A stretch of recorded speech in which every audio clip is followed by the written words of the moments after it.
Здравствуйте, друзья! Ну, что я хотел вот сегодня с вами поговорить. Такая проблема есть, вот, когда спишь, храп, да? Вот храпишь во сне, да? Ну, от этого, когда храпишь, там много заболеваний, да, то, что воздух не поступает, да, как бы в тело во сне, да? Вот это храп, это что такое? Это вы лежите на затылке, у вас язык закрыл глотку, то бишь перекрыл глотку. Из-за этого вот это храп, это поднимается, опускается язык, ребята. Открывает глотку, закрывает. И когда язык запал, вы лежите на затылке, у вас не поступает воздух, да, вы не можете дышать. Я не храплю во сне, было раньше что-то такое, я с этим делом вообще решил покончить.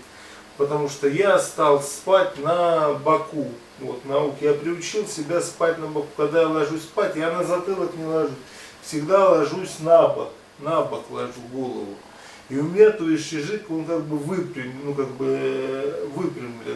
не затыкает глотку, да? Не затыкает глотку язык, потому что я лежу на боку. А когда вы на затылке лежите, он у вас западает туда в глотку, и вы не можете дышать. Вот в чем смысл. Из-за этого храп.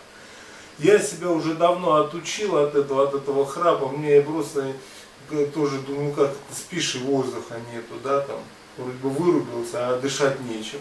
И я уже давным-давно от этого себя отучил. Я всегда лежу вот на боку, на левом или на правом боку. И все, и храпа никакого нету, и дышу я нормально во сне. Вот самая главная причина. Запал язык.